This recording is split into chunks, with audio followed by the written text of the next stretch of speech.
Absolutely. I think that that's the problem is that people and I'm guilty of this when I people want to be too polished and too it looks too Hmm. professional, and customers are not necessarily looking for that, and there will be the ums and the ahs and the slip ups and the that I get quite a lot losing my chain of thought, and that's why I make a lot Oh, of me notes, too. and there's loads of post-it notes all over my desk when I'm podcasting because That's it's like, brilliant. well, where was I going again with that one? What does it? And I do sort of lose my chain of Train. thought. But like but it is about sort of that's the real person. That's who you are. We are all human beings. And I think that sometimes we can worry too much about what people are going to say and people are going to think and people are going to look at it and think, oh my god, like what is that person going on about? We sort of worry too much about it. And but I think Do. once you've broken that broken your duck and broken that sort of doing it once, it's then you then can't stop people then, can you? It's like, "Can I No. become a guest again? Can I do this again? Can I do it?" Yeah. Because like, the people do enjoy doing this sort of thing. Oh, definitely. I mean, I know on all of my onboarding calls with the team and clients, and Alex and I have this conversation all the time. I try and make it really fun, especially when I'm first saying, "Oh, you hopefully you'll be doing, the episodes with us. You'll be speaking. We'll be interviewing you." And some of them kind of look and think, "Oh no, I don't think I can do that."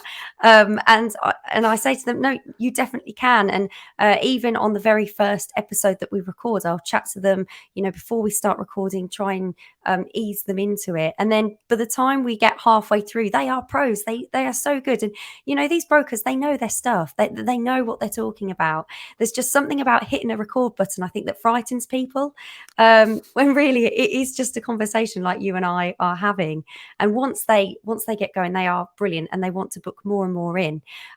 Obviously, you do get certain clients that take longer to get into doing the episodes, and you've got to really encourage them each time.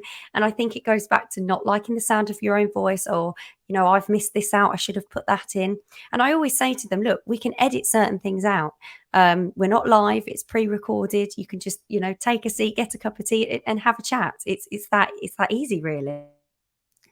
I think that's it because you're right what you said about mortgage Them, brokers are which so is, knowledgeable. They've got so oh, much yeah, information to share and they know sort of they've got but then put them they it's really the same have. as doing a role play or being observed, like from a mortgage broker, but like regulated world that we live in.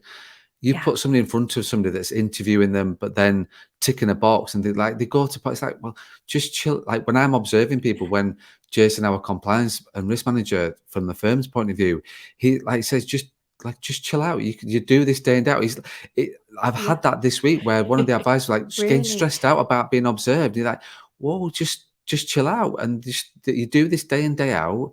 Yeah, Week in, week out, you will do this. So just think of it like that and try and forget. But some people get hung up they by do. being observed or being recorded or something like that. And I do understand it as well. It is different. And I also think what I've noticed is, the younger generation, those are in schools of today, they've grown up with this. They've grown up with YouTube, TikTok, all of that. Obviously, there are other platforms. So they're very used to being on their phones, even just recording videos and uploading it. Yeah. Whereas I think maybe brokers, in their roles that have been established for a long time, they've not really ever used that as a tool. So it's brand new to them and it doesn't come natural. And that's what I absolutely love about this role, that, we're introducing new people to the audio world.